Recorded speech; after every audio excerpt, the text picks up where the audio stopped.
thank you all for coming to this launch. It's always really great to see people come out, and I'm somehow always surprised at all of these faces that I've never seen before. It's really great. I'm Moss Turpan. I'm the managing editor of the magazine. This is the second year in a row that we are launching Epiphany's spring-summer issue at this space in Strand, and we're really excited to be here. It's one of my favorite rooms in New York City, so I want to thank them for having us here again. And I just want to say a little bit about what's been going on at Epiphany this year, despite being sort of a miserable year for the world at large and for America maybe. It's been a great year for Epiphany. Things have been happening. This spring, Melissa Ragsley's story Tattoo, which was a winner in last year's contest and which Melissa read in this room, was selected to be included in 2017's Best American Non-Required Reading. And just after that, Ruth Servin's story, A Message, which was in our fall 2016 issue, won the inaugural Best Debut Short Story Prize from Penn, which we were really excited about. So I want to congratulate those two. And aside from that, this year Epiphany saw its number of subscribers doubled, and we've also had more submissions to the magazine than ever before. So it's been good, and we've been really excited about the work we've been doing. In May, we held the biggest fundraiser that the magazine has ever put on, with the hope of really continuing to grow this organization. And I think that's all to say that there's a lot on the horizon for this magazine and a lot to look forward to. And I just wanted to say before we start that if you like what you hear tonight, and if you believe in the mission of a small literary magazine like Epiphany, I would really encourage you to subscribe. It's $20 for a subscription, which, as we all know, is like effectively the price of a cocktail in New York these days. But it's really one of the best ways to support the magazine and to support the writing that we publish here. So if you do want to subscribe, you can do so with Lydia over at this table, sort of by the entrance after the reading. And if you would rather just sign up for the email list for now, there will be a sheet going around where you can jot down your email address. With that, I would like to bring up Odette Heidemann, the editor-in-chief of the magazine, to say a few words about this issue.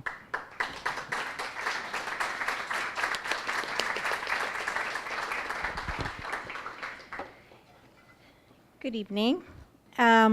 So this is our fourth contest issue, for which our staff readers and editors read about 500 submissions in order to choose the top 10 in each genre category.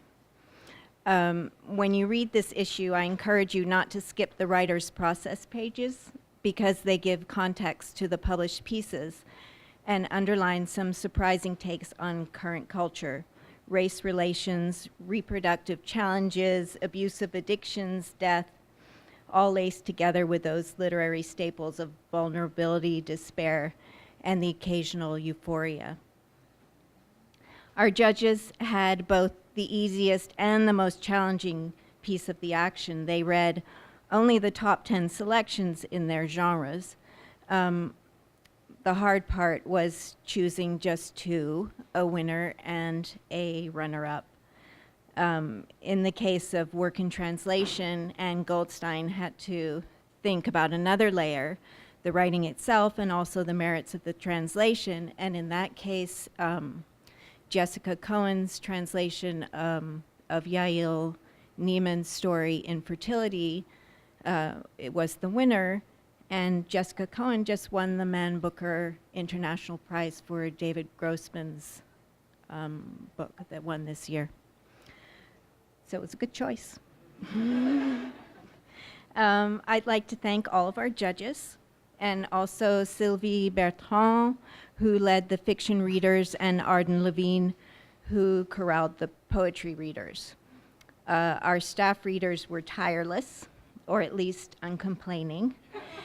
And I think we have a really strong issue with relevant writing.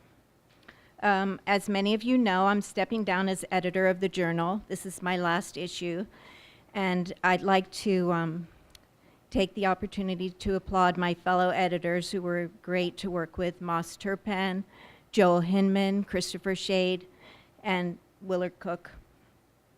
It's been a pleasure. So here's Willard.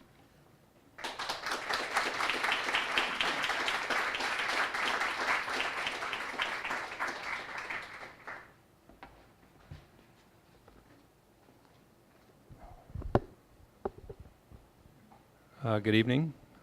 Thanks for coming out. What can I say about Odette Heidemann? She is extraordinary. She is thorough. She is thoughtful. She is careful. She is modest. She is talented. She has left her mark on Epiphany not only with her skill as an editor, but also with her good character. If each editor has an imprint, Odette's is that she reads everything with care and, oh, lost my place, with care, and she remains open-minded. That's a talent. She really does. She's the reason why we have such a broad range of content in the journal. To name a few, she has brought us Victor Martinovich, Lydia Davis, Jan Servin, graphic literature translated from German, the work of a Japanese ceramicist living in the UK. I admire Odette because she is quiet in her pursuit. She carries a certain dose of realities that is not harsh, but brings a kind of light to what she talks about, a persistent care that extends to all aspects of her work. Odette has built relationships, found exceptional translations, developed a talented staff of readers, and put out many issues that have won prizes time and again, which has given this little journal recognition. And all the while, she has never put herself in the foreground, never made it about her. The work comes first. She has guided and made a difference for countless writers and fellow editors. This is what it is to be an editor and to be of good character. Thank you for your talent, generosity, and your presence. We will miss you.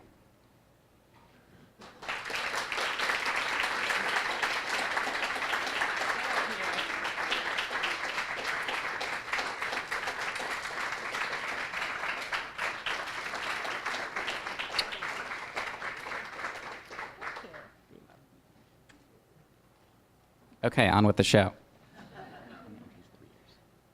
Oh, okay. All right. So you're doing the readers now? Okay.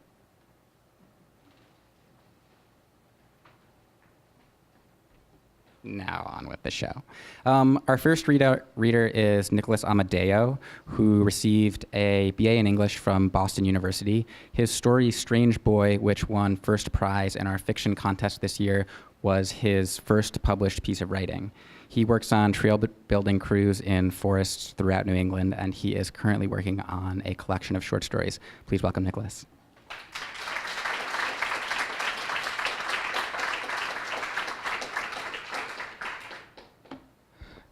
Good evening, everybody.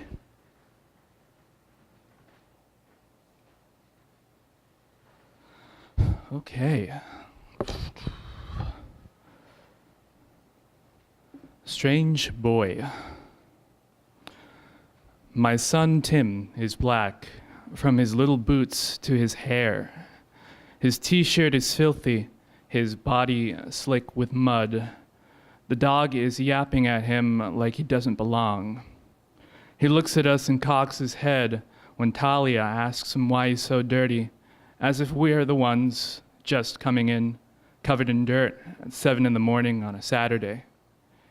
He says he fell in the swamp catching frogs and that he's sorry for leaving and not telling us. Oh, he met a monster there too. It was a swamp monster, naturally. Then he asks for a garbage bag for his clothes, like he's asking for a cup of tea. Of course, we didn't know what to say, even though we cleaned the hardwood yesterday. Excuse me. We give him a bag, he shucks off his clothes and goes to the bathroom.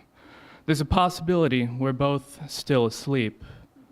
But no, the front door is busy this morning. Tell Mr. Brennan what you told me, says Jeff, our next-door neighbor, to his son, also named Jeff. Big Jeff is already dressed for some reason. A little Jeff looks at the floor near my feet. Big Jeff has on that perpetual smile of his, the one he'd wear to an audit. He pulls Junior by the shoulder into a half hug.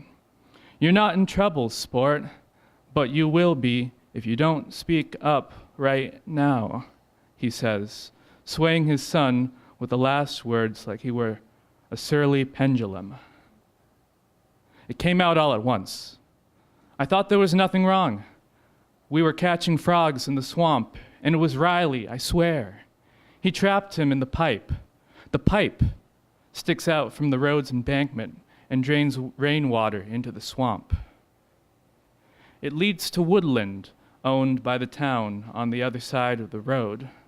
Nobody seems to know why it's fenced off from the road, maybe to protect the watershed, but that Riley boy wanted to get there.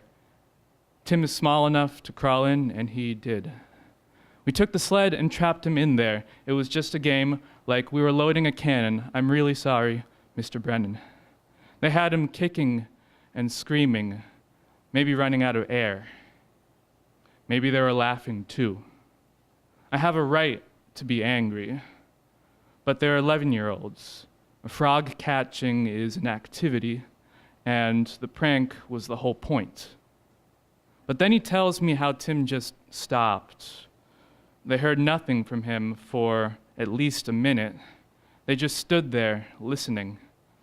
Eventually, Jeff let go of his side of the sled, and Tim crawled out and told them, "You better run." That was all he said. Now, Junior keeps telling me he's really sorry, but I've gotten past that. Now, was that so hard? All right now, shoo, Jeff Sr. says. The boy scurries off.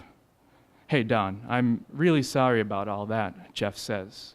Boys will be boys. A little roughhousing will build his physique right up. You'll have a linebacker on your hands before you know it if he takes after his old man. Sure, but there's something... Nope, don't tell me. I haven't forgotten. We are on like King Kong. We're on like King Kong for the barbecue next Saturday. Catch you then, my man. He mimes a couple of uppercuts and bounds off. What kind of coffee does he drink? Does he drink coffee? 3 boys don't just drop their sport because one of them sours to it. Back inside, Talia is waiting for me at the kitchen table. I don't want him playing with those boys again. Things seem to have smoothed over. They're boys, after all. They bullied him, and now he's scared of something. I was going to ask about that. Are we dealing with aliens or the lizard people? She uncrosses her arms, makes a fist, props her head on that. What about you makes you think this is funny? It's too early for me to think. Are you coming back to bed? She isn't coming back to bed. And that is the beginning of my story.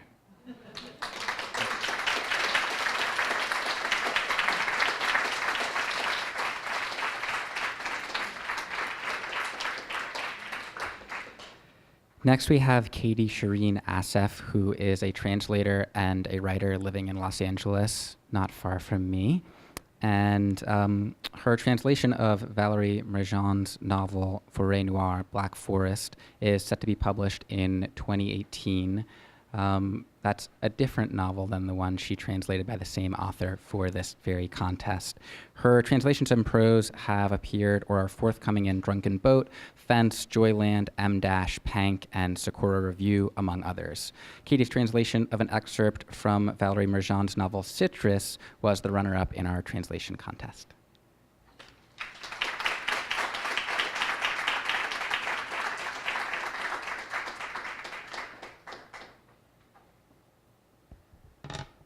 So I'll read a bit from the middle of the piece, and just to set it up, the narrator, Valerie, who's also the author, has met a boy, Bruno, who has a girlfriend but is sort of stringing her along, and she's sort of watching herself being strung along. I'll have to deal with my pages. On a Wednesday morning, we woke up late. I'd hoped to spend the day with him, but he'd planned to have lunch with some old classmates. I never knew these things ahead of time. He liked fresh bottled milk. Long life milk was foul in his view.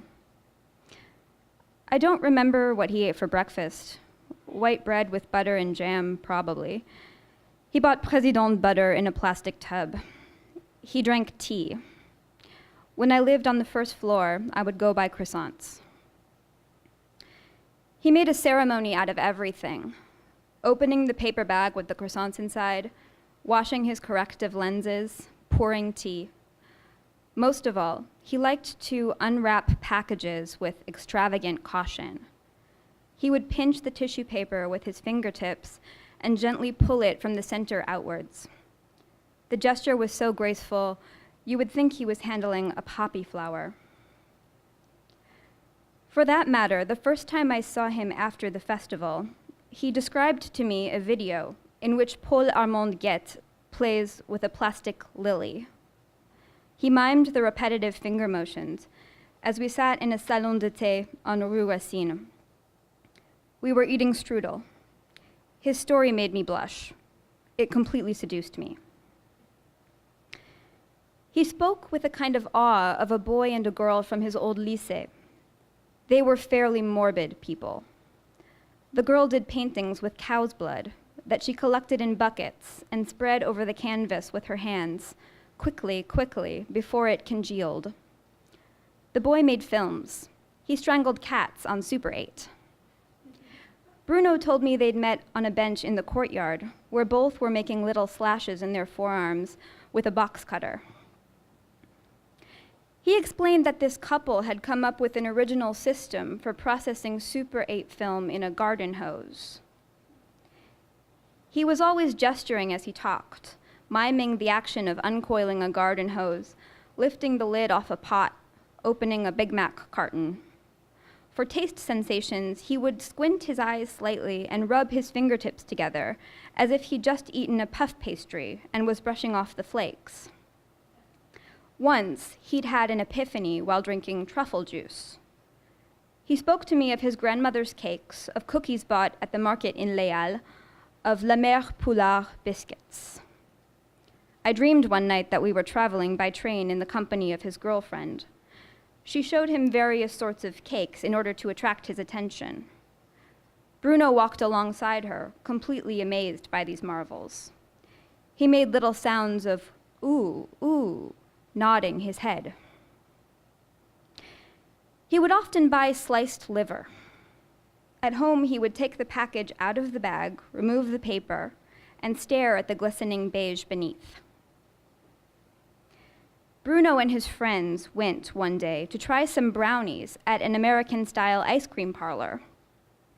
One of the girls discovered a hair in hers. Bruno advised her to eat all around it and leave only the morsel with the hair. That way, she could get 2 for the price of 1. She nibbled the edges, avoiding the critical zone, sculpted the fudge with her spoon, and complained only when she got to the last bite. She was offered a second brownie in the baker's excuses. His nickname was Citrus, and he drew his likeness in the shape of a lemon. He had designed the icon on his computer. On a Sunday, I decided to make a cardboard mock-up of a slot machine and send it to him. I wanted to say that by meeting him, I'd struck the jackpot. I assembled the sides and back with Scotch tape, colored the face with markers, filled the sliding drawer with chocolate coins. I pictured the reels showing 3 oranges in a line. I shipped it by parcel post, wrapped in foam padding. Another time, I sent him a valet camembert for Valérie, bought from a high-end cheese shop. He reported that the cheese smelled very strongly upon its arrival, though I'd chosen a barely aged one. But it was apparently excellent. I loved buying fine products for him. I bought fresh, semi-skimmed milk that always went bad before he came over. Thank you.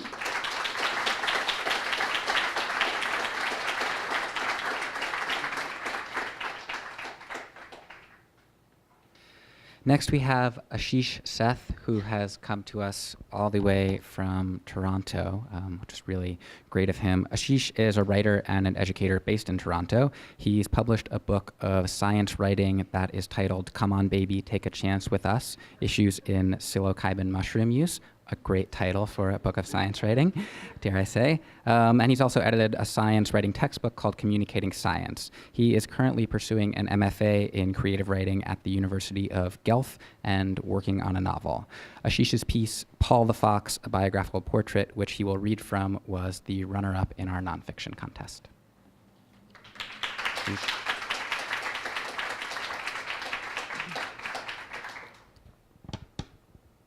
Good evening. I'd first like to thank the folks at Epiphany for inviting me to read tonight. It's an incredible honor. The short excerpt I'm going to be reading is about the rough childhood of a man named Paul Volpe. He was a one-time boss of the Canadian Mafia in Toronto. I hope you enjoy. In the lurid light of a bland morning, you watched your mother choke the life out of a rat and then throw it on the floor like an apple she didn't like. A cloud of dust puffed where it landed, up to the blackened ceiling. When she opened her mouth, she had your full attention. When she raged at your brothers, you hid behind the loose plaster of the wall, awestruck in the power of her voice. When you spilled the rice on the floor, your stomach danced as you scooped up all the grains, thinking about whether she'd heard. And when she tended your sister, who'd caught another bout of tuberculosis, you felt a pang of jealousy and wished yourself bedridden. It was the 1930s, and you were living under the poverty line. 35 Walton Street was a confined apartment house you shared with your mother, sister, and 4 brothers in a neighborhood of artists and Italian immigrants. You would walk down Walton in the blinding light of morning towards a school where your teacher smacked your wrist because you couldn't read, where the kids considered you inferior because of your ratty clothes and darkened complexion. Italian from Sicily, dirty immigrant. They never asked, but you wished you could tell them. Your absent father was from New York, your mother was from Connecticut, and you were born right here in Toronto. You found yourself on afternoons, lounging the streets of Toronto. Yonge and Gerrard, University and College, the Art Deco Ford Hotel on Dundas, Mary John's and Elizabeth, where Ernest Hemingway dined a decade before. You'd make your way home, passing Murray Street, so you could lose yourself in the opulent 3-story homes and Ford automobiles. But Walton always brought you back.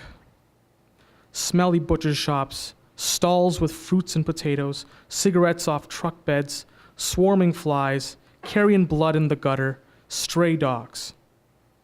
In the evenings, your older brothers prepared grilled meat and spaghetti, and in the other room, your mother made booze for a bootlegger in Hamilton. Soon you started helping your mother, and at odd times in the night, he would come. Your 2 eldest brothers would collect the money and help him roll the barrels down the stairs. You even shook his hand once. It was dark, but when you saw his palms, you wondered why the Italian grocer on Walton called him the Black Hand. He'd visit the speakeasies on the street making collections and deliveries, walking as if his feet floated into establishments. And every few months, he'd be someone different, but still the same shadow, looming out of frame in the doorway. The fabric of his being stunted the traffic. Even the rats quieted their stirrings behind the walls when he appeared. One night during a coal spell, a cauldron of hot water was brewing on the stove in the dark of the kitchen. The coals of the stove pulsated red. The heat permeated a viscous air. The wind howled outside. The streets deserted. And you cowered under a blanket in your room and heard them arguing in the kitchen. Your eldest brother had decided to go fight in the war, and after an hour of arguments with your mother, stormed outside. You crept to the kitchen and found her stooped over the stove, hair frizzy, eyes bleary, and crazed in the dim light. You heard soft choking sounds coming from her, and for the first time she betrayed her strength. So you ran to her to show her that you were still there. You grabbed and pulled at her skirt, and from the surprise, she turned and tipped over the cauldron. The scalding water hit your chest, soaked your belly. A gush of heat like lightning surged through your veins and tendons. It was like a flame river baptism, choking the fear in your heart.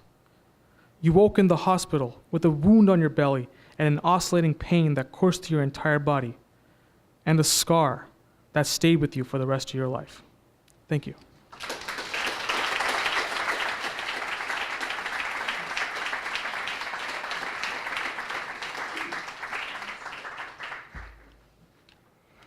Next up, we have Cyn Grace Sylvie, who is both a visual artist and a writer. Her poetry has appeared in Breakfast and Autoerotica magazines and is forthcoming in Math, in Federotica, and Tata. Cyn's piece, Last Minute Travelers, won our nonfiction contest.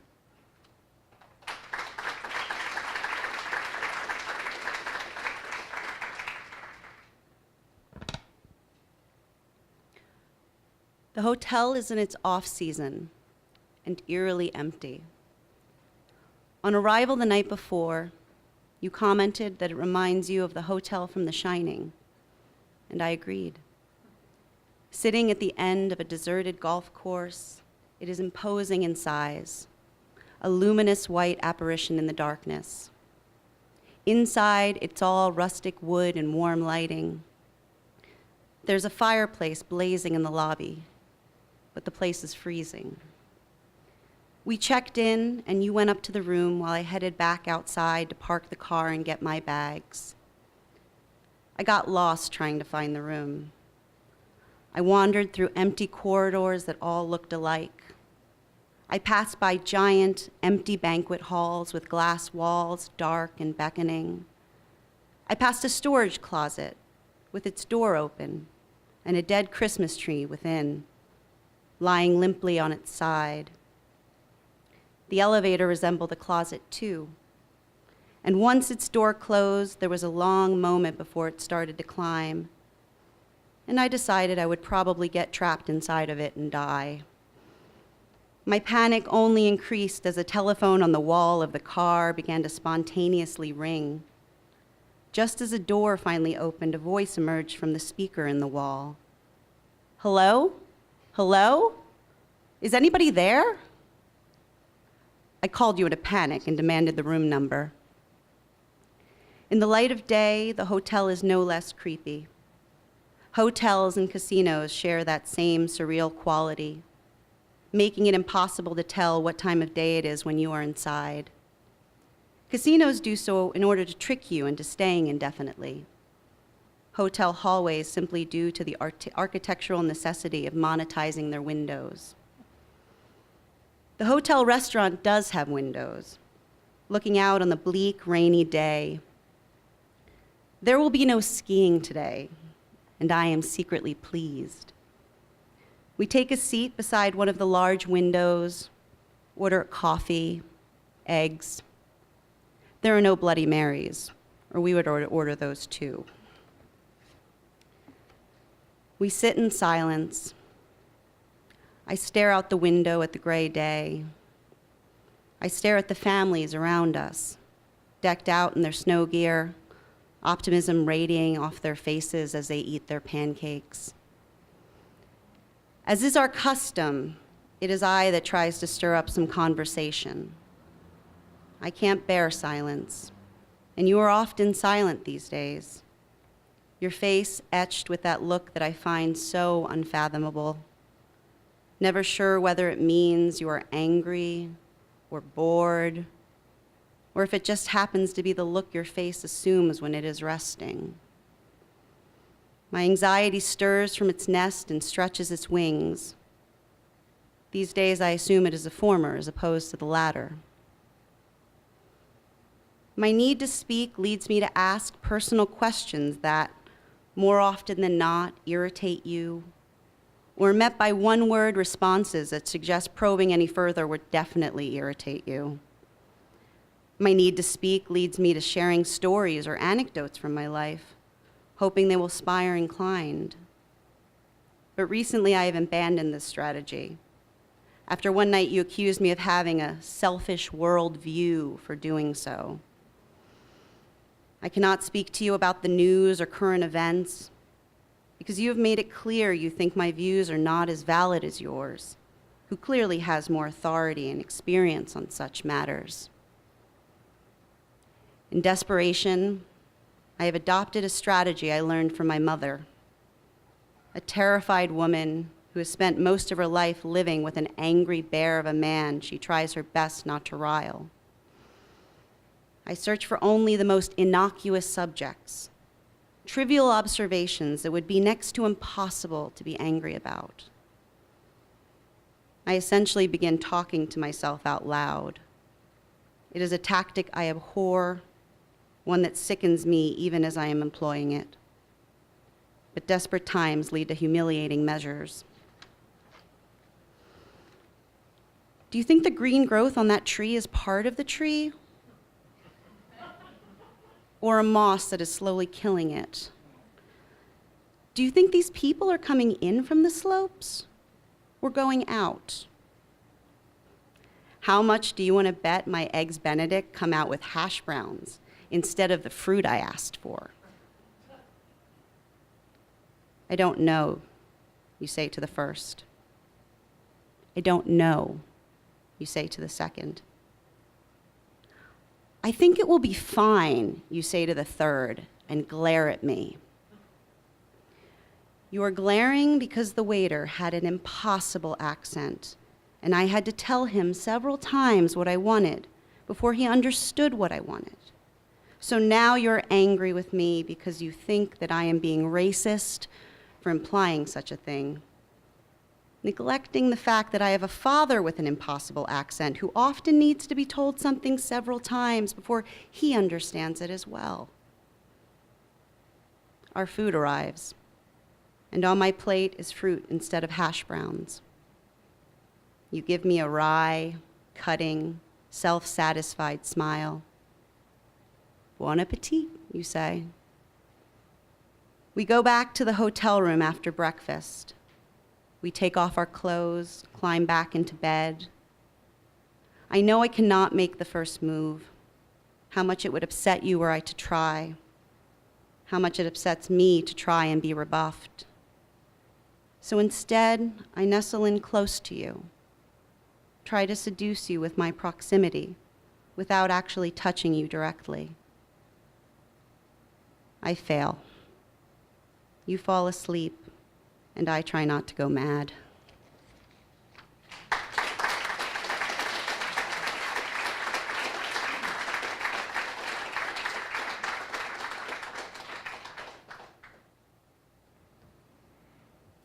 Now we have George Michelsen Foy.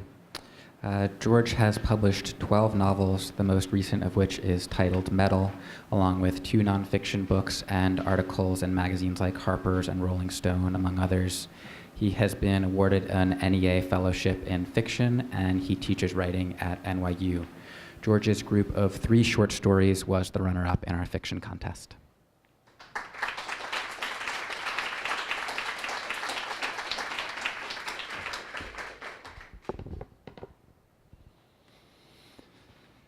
Hi, how are you guys doing? If you want to stretch, readings are hard on the back and on the ass. This is from one of the short stories, which is called Carnies, and I think all you need to know. Oh, first of all, I wanted to thank Moss and everybody at Epiphany for this honor and this reading, being able to be here. This is from a story called Carnies. And what you need to know is the people here are kids. They're 17 or so. And they're waiting to get on a scary ride at one of the county fairs. And Jesse won a stuffed panda at one of those midway games where you shoot a water pistol at a target and then the bell goes up and hits the, the thing goes up and hits the bell and you've won. So.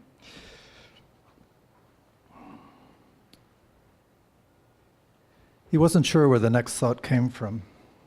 The girl upside down in that cage, the memory of Jesse's body, how soft and fragile she had seemed, how he worried after the first time he might have hurt her, though she said he hadn't. How Mom used to joke about soap operas and the stuff you could always predict. The politician would sleep with the rich guy's wife. The babe would fall for the scoundrel. The rich guy would shove his wife down the stairs and she would lose the baby. Jessie was watching the ride, her silver panda pinched in one elbow. When she smiled, the freckles she hated that washed in with summer shone brightly along her cheeks. Her front teeth just nipped her lower lip, and he could tell by that she was not as cool about this ride as she made out, and this surprised him. She shouldn't do the zipper, he thought. The same thing could happen to her as happened to the rich guy's wife. But his fear took that thought and flipped it somehow so that a spurt of relief, not fear, surged in right afterward. It would solve everything. Tom looked back at the ride without seeing it. He was sweating, though the night had cooled. He shrugged off his baseball vest. Its weight on one side reminded him of the beer, which he took out. "Better drink this now," he said, angling away from the Carnies, since alcohol was not permitted at the fair, and they weren't legal anyway. She looked at him. He popped the can and licked foam off its top, thinking she hadn't wanted to eat fried food, and she probably wouldn't drink beer either because it was bad for her, and here he was offering her alcohol and standing in line for a ride that was a lot like falling downstairs for a girl. And he was letting her, though with Jessie you didn't exactly let her or tell her to do anything or she would get mad, so it was out of his hands, maybe. She grabbed the can then and, tilting her head back, took a long swig. The words looped in Tom's head. "It's out of my hands." The ride slowed, stopped. People climbed out, laughing, dizzy, stumbling sideways through the exit. Tom and Jessie shuffled forward. He wasn't sure what she wanted to do, but if he didn't say anything, wouldn't it still be his fault if it happened this way because he didn't stop her? It would be like what the rich guy did. He wasn't hungry anymore. He felt sick and thought, if I go on that ride now, I'll be one of those wimps who hurls, and the slipstream will make the vomit spew everywhere, and the Carnies will have to stop the ride and hose it off. He'd seen it happen on the Tilt-A-Whirl. Sean and Pete would laugh their guts out and tell everyone at school. Abruptly, he grabbed the beer from Jessie's hands, and she said, "Hey!" and bent a little at the knees. He began, you just, and saw, or heard maybe, doors slamming shut down the long, long corridor in front of him that was the rest of his life. You shouldn't, he said at last. She straightened. "What?" "You know," he found her eyes, you just shouldn't. Her gaze was more tilted than ever. "What? Drink beer?" He shrugged. "No, I mean, yes, and the ride, you know." He looked around. The couple in front of them was talking, but the people behind were silent and probably listening to everything he said. He turned closer to Jessie, spoke lower, almost inaudibly against the blaring pop, the screams that grew and faded with each swing of nearby rides. "You know why," he said again. Her eyes stayed on his, very long and steady. They seemed even more tilted than before. Then she said, "Jesus, you know nothing, Tom. You really know nothing." She turned away from him, crossing her arms under her breasts. Her breasts weren't big, but they looked bigger when she crossed her arms that way. The ride slowed. The line advanced. The Carney taking tickets shut the gate 6 people away from them, and the line came to a halt again. They would be in the next group taken. The other Carney checked the swing chute. Tom placed the beer can by his feet and started emptying his jean pockets. "What are you doing?" Jessie asked. "I told you," he said, "last time. You know what the Carnies do. They collect the stuff that falls out when you're upside down. That's how they make more money." He dumped some change, his pocket knife and car keys. the remaining ride tickets in the zip-up breast pocket of his vest. "You should too," he said. Her gaze was still tilted like that, but her mouth had changed shape. It twitched on one side as she uncrossed her arms, took coins and dollar bills out of her pockets, and handed them to him. Then she shoved the panda in her jeans, its head sticking above her belt line like a kangaroo baby. Thank you.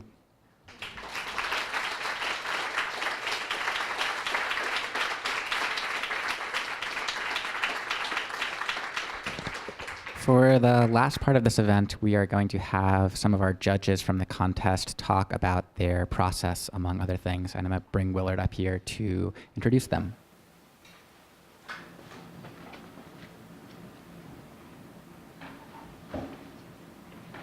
Before we move on to that part of the evening, I need to announce the next editor of Epiphany. Before I do that, I'd like to thank the Epiphany board, who it's a real process to find an editor. We interviewed a lot of people, and I'm very grateful to all the support and help of the board. And so it is with great excitement that I announce the next editor of Epiphany, Tracy O'Neill. Tracy, can you stand up? Where are you?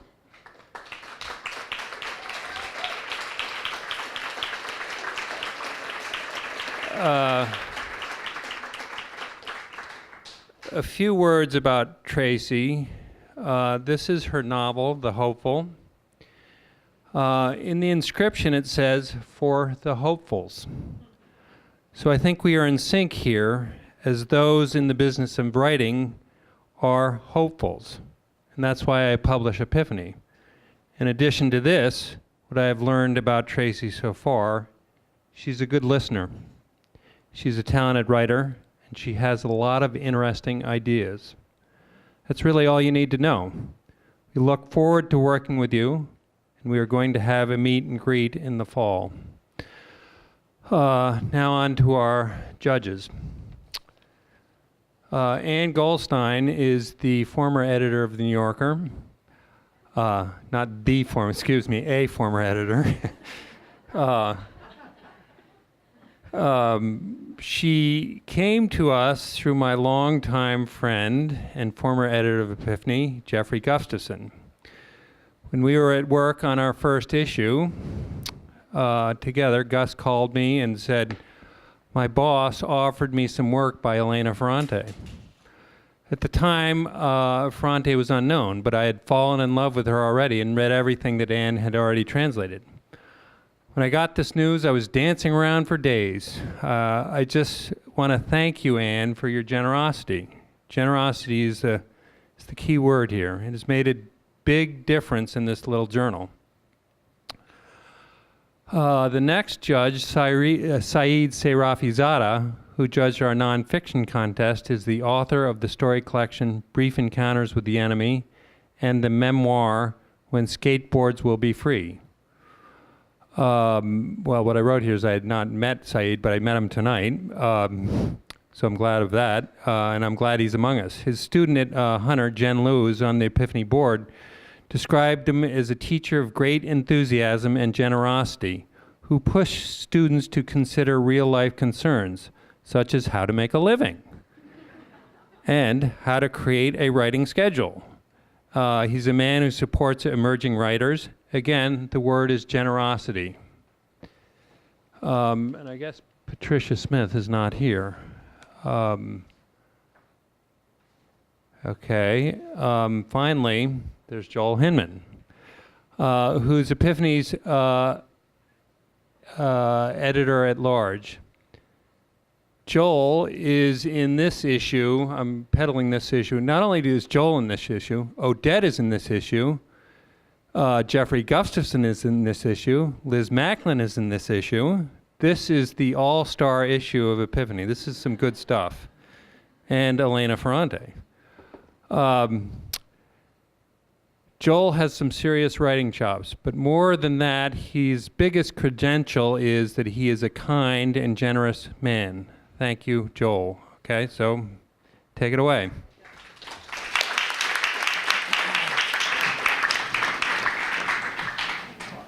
You know, the last time we did this at the Strand, they gave us kind of huge, deep, like kind of Barca loungers to sit in. And this is a very different setup, so I feel compelled to indicate that I don't remember ever meeting the Russians, ever. Okay, so there's a camera back there, too. It's very, very much like meeting the Senate.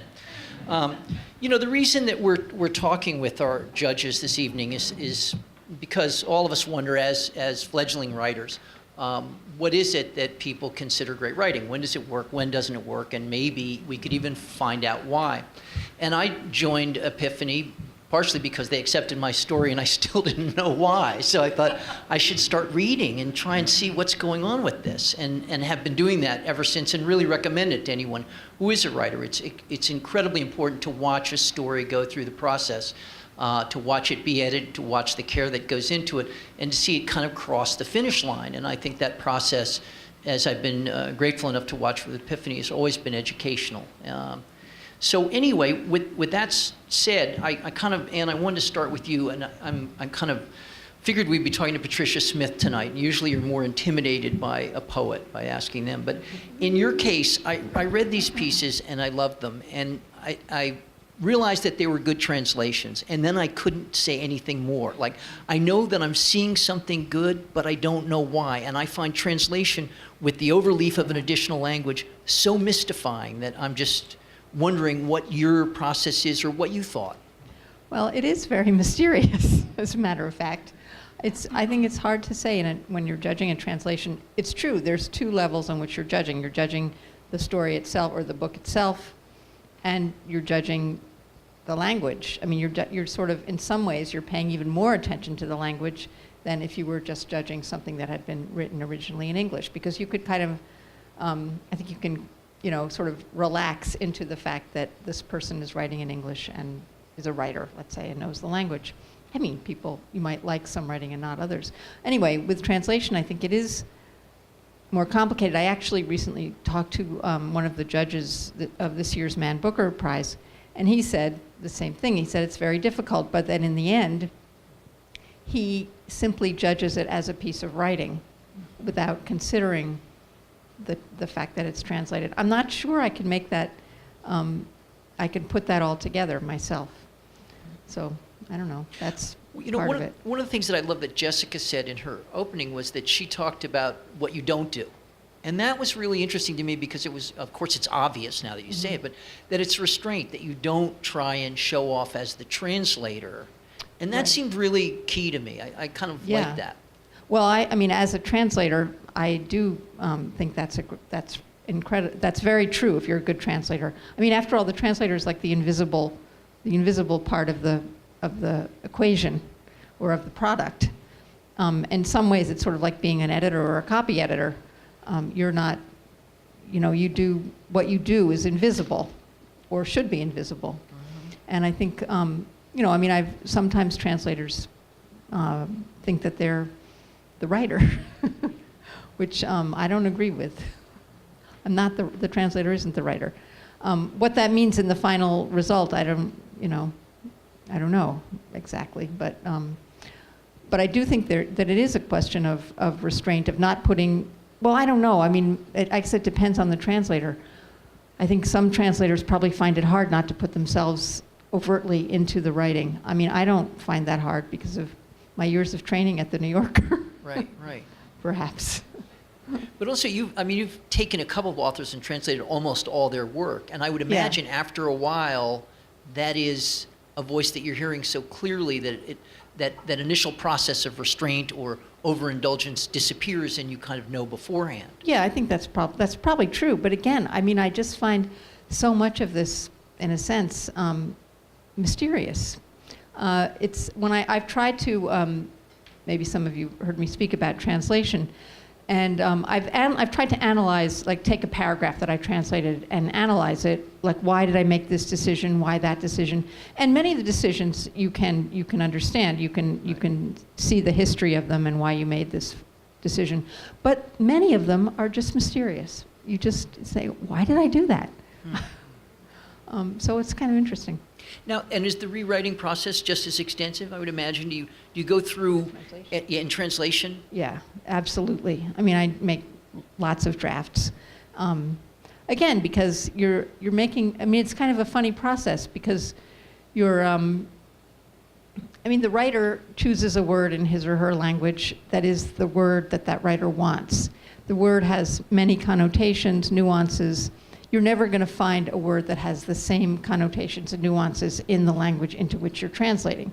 So you may read something, you know, you have to decide which of those meanings, let's say, is the most important, and you may change your mind the next day. Right, right. So, yeah, there's a lot of rewriting involved. You know, I know Jessica, and she's talked to me a little bit about. I don't know her. She's I'd like terrific, but I know that Yeah. what Grossman does is that he has them all read everything out loud. It's completely done. Well. And how much of that is a process for you? Are you I shouting in your office ever? I hardly ever do, but if I had time, if I didn't have deadlines, I might do it Okay. more frequently. Because sometimes when something is very tricky or very difficult, I do take the time to read it out loud and see where, you know, sort of where it's going. That's Or great. where it is. That's great. And Saeed, so I want to turn to you for a little bit and talk about the voice, because, you know, as I was reading your stuff, you have an ability, your voice is so distinctive, it's almost like, regardless of what you're talking about, I know it's you talking. And there were a couple things I was looking at that you're doing, is your capacity to make something that really inherently isn't that dramatic, mean something and have something at stake. And, you know, I love that story that where you're writing about people unable to write, the barista's unable to write your name. And I just, there doesn't seem to be much on the surface at stake. I mean, it's just a barista. And yet your voice, you focus on making something dramatic. And I was wondering, in terms of your evaluation, when you're looking at nonfiction, say, because I know you're a triple threat here, but if you're looking at nonfiction, what's going on with you? What was your process? First of all, hi everybody, and I'm happy to be here. Please. And yeah, and also forgot to say Jen, that. thank you, Jen, who is my, whoa, Angel's here. Sorry, got some students. And how do you make a living as a writer? And the answer is what? I don't know. We're still trying to figure it out. Yes, voice. I'm sorry, what was the question? Tell me again. Yeah, that was it. Like, Yes. so what was your evaluative process? Because I can see a Yes. form of sort of your work, but I don't know if that's what you're also looking for in theirs or if it's That's different. Exactly what I'm looking for. Excellent. Okay. Voice, these two folks here. And by the way, and Ann, I don't know what the hell, I don't know how to define voice. I don't know how to define it. And it probably, one person's voice is another person's non-voice. I don't know. There was something distinct in both of these authors. I'm talking about Cyn and Ashish's handling of the material. Something about tempo and pace. Something about the use of irony, maybe. The second person for Ashish, there was something that was very distinctive that jumped off the page at me. So having said all that, part of the thing is and this might sound really weird, is I'm not necessarily looking at content. Right. Although that's part of it, obviously. I think everybody anything can be a story. Anything can be a story. But there was a way these two people, these two authors, delivered that story that made it something different. I don't know if that's too vague. I don't know. I don't know what the answer is. Yeah. So there was, would it be the right thing to say there's a kind of intimacy that's created with the reader? Is that what's Intimacy. going? Sure, I felt that too. Yeah. Ashish's is about somebody who lived when? How many years ago? 1930s. So speaking of intimacy, he's writing in the second person. When I first started reading, I didn't know what the story was. I thought it was memoir. Right. So you tricked me into thinking that this was somebody's talking to his mother about killing the rat. And then also with Cyn's, yes, absolutely, with intimacy right away. Very short sentences is that right? Yes. Poet. Yes. Poet, we just learned. Yeah. Part of it. And I know nothing about poetry, by the way. I don't know anything about poetry.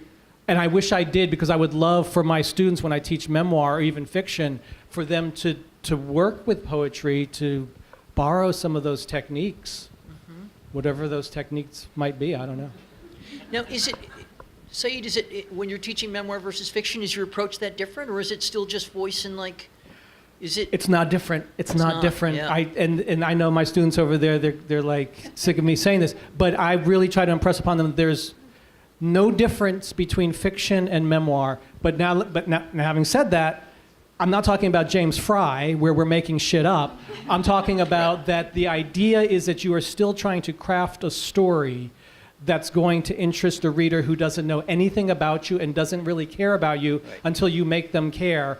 And what fiction writers do, memoir writers do as well. Listen, I'll just tell you this one thing. So I taught a writer's workshop. Here's a little quick anecdote. And it was for memoir. And it was like a 1-week thing. But the people some of the authors who submitted their work, they actually went through, it was like an 18-page submission. They went through and they really trimmed way back. So that when I read it, it almost felt like a listing of things. Wow. Just list this. They took out all the detail. They said, I just wanted to get the story in so you'd know the story. But they weren't thinking the way a fiction writer would think, which is that it's not just what the story is, it's how we're telling the story. That's as important. Right, I got that, but it isn't the content your first read. It's whether there's a personality talking to you. Right. Personality. That's another good word. Right. Maybe that's part of voice, personality. And I know this is an impossible question, so we'll just dismiss it if we don't want it. But making them care. I mean, what goes on with that? Making them care sounds like easiest thing and most difficult simultaneously. Like, what goes on there? These guys got me to care too. I mean, I was kind of like, okay. I know. I'm back in the 30s with a mobster, really? Okay, here, listen, I'll say this, and this is because this is just coming at you really, it's a great question. How do you make a reader care? I'm just going to throw out a few things, and it's going to sound like, oh, that's cheating or something, but it's not. And I'm sure there's a million ways to do it. How about if you can make your reader laugh, they're going to start liking you as a narrator. I think maybe I've told some of my students this. How about if the reader is nice to, listen, you're going to think this is bullshit, but how about if a reader is actually nice to a puppy or to a cat? Hey, you guys remember how the Sopranos open? Whoever has seen the Sopranos, one of the first scenes before Tony Soprano kills anybody, do you remember what the very pivotal scene is? Does anybody remember? The ducks. There are wild ducks who have come into his swimming pool and he's feeding them. I'm telling you, they've manipulated the reader into going, oh, Tony Soprano. So that when he starts breaking people's legs, you're like, but he likes ducks. Those are some ways to do it. It's a manipulative thing. Right. No, I read this. I remember Stephen King was talking about in that book he wrote about how to make a character bad. He had him shoot a dog. It's like, that's God, right. What do you shoot the opposite. Dog? Yeah, that's right. Do the opposite. That guy's toast, that's right. man. We don't want him. That's wild. That's wild. So is vulnerability part of that? Is that another one if we're taking off the kind of things? Like, vulnerability. I think so. Admit something. How do I say this? Admit something. Maybe show yourself to be, that you can be someone who's, your character's embarrassed or some. I'm trying to think of a good way to describe it. Yes, vulnerability. Because the mobster doesn't have it, and yet we know enough about him to know that he should. So we kind of fill that in, you know? Maybe, yeah. Yeah. Well, he is vulnerable with the ducks, at least. Yeah. He cares about them, and he's also in therapy, so there's that. So he's working on himself, and... Wants something to happen. Yeah. Well, so let's ask the folks one or two questions. Is it okay if we ask a couple questions? I don't want to go on a long Q&A here, but does anyone have any questions for our judges that pop up? Come on, guys. Not all at once, you know. Okay. Hi. My name is Nicholas. Hi. Okay, so we find it. This is for Ann, personally. So we're doing translation. When you get so used to words in a language, and you study it for years, and you have it almost on the same level as English working language, and when you go and you for some reason don't know a word, you look it up and they have like 4 or 5 options, you become so used to looking up what you think the one is that you wouldn't explore the other options, or you like to play for fun and see what the other ones would be? I always would look up. I look up the words that are most familiar to me. I look up constantly in a lot of different dictionaries. How many versions you end up having? Like of one thread, like an absurd amount before you send it to anyone?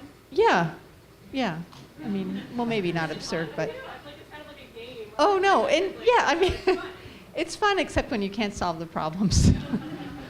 As with any writing, I think. Yeah, that's great, because I thought it was dementia, the fact that I'm looking up the same words over and over. I know eponymous. Don't I know eponymous? I do know eponymous, don't I? No, I don't. Okay, here we go. Anyone else have any questions? Sir?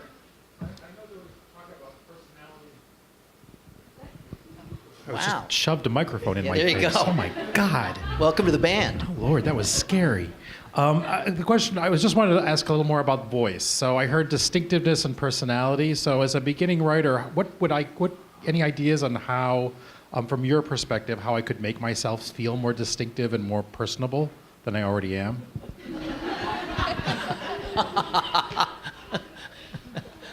It's a good question, and I honestly, I don't have an answer to that. I'm not sure it's something that can be taught. I don't think there's one way to do it. Help me out if you, I don't know. The one thing I would say, you flattered me in the beginning by saying I have a distinctive voice. Yeah. This is what I will say about the voice that I have, is I did not always have that voice. It evolved, or it appeared at some point in my writing. So I do not have an answer for you, other than this might be very unhelpful. Just keep writing. And maybe part of it, and here, okay, now that I'm talking, maybe part of it is to see what people are responding to in your writing. Maybe that somehow shapes voice, but I'm not sure.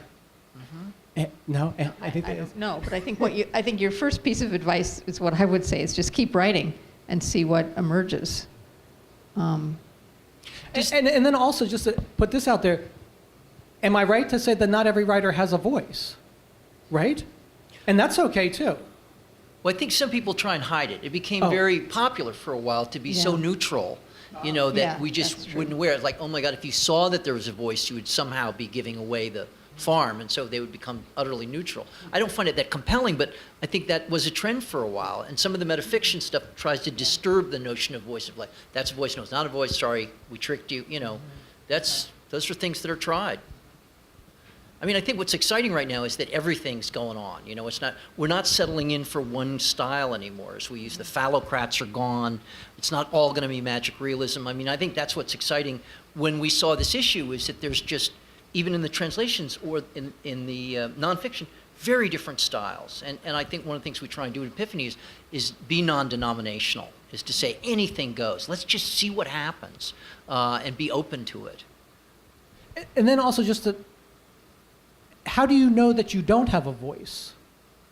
I guess I'm not really asking. I mean, I am asking, but you don't have to answer that now. But maybe, I mean, one person's voice is somebody, I don't know, I think I'm repeating myself now, but it's very subjective. Well, let me ask you also, both of you, this is, how quickly did it come that you thought these were good pieces? I mean, is it pretty much 2 to 3 paragraphs in? Because I hear some people who do the reading, it's like, I may be one of them, in fact. Just like, if it's not right there, I'm gone. Do you, are you patient readers, or do you pretty much know? I try to be patient. I mean, I think when you're judging a contest or judging writing, I mean, not that I've done that much of it, but I think there's a certain number of things that you immediately don't respond to, and then you can sort of put them aside, at least for the moment, and then others that you do respond to and you want to read the whole thing. And then you might go back, I might go back, since the Epiphany people did so much work first. I had the leisure to go back and read the stories that I first thought weren't that good, and was confirmed in my judgment. Right. Yeah, good. But you want to be, you want to be sure, you want to be careful, patient. Well, listen, with these two folks, I keep saying these, but no, right away, like the first sentence, and then maybe the second sentence, same. Right away, it was like, oh, this is something very different, unusual. I mean, I read I'm a patient reader. I'd like to think I am. It takes me a long time to read stuff. But my first impression for these two authors held true throughout the entire piece. What I noted at the very beginning, and again, it's going to sound strange, or honest, first couple lines. First couple lines. It's like, oh, here's something. Yeah. Yep. And that also goes for the folks who submit to Hunter MFA. Same thing. Like, we get, I don't know how many pages it is we're supposed to, how many, 20-some pages? But you can pretty much tell very early on. Okay. First paragraph. Great. Is anyone else? No? No one else? Okay, well, Emily? I think we're going to wrap it up. Anyone? No, I didn't. Did I skip somebody? No? Hey, Moss? Moss left. Moss, Oh, no, save sorry, us. he's here still. Hey, who donated? I always have to do this. Who donated the wine?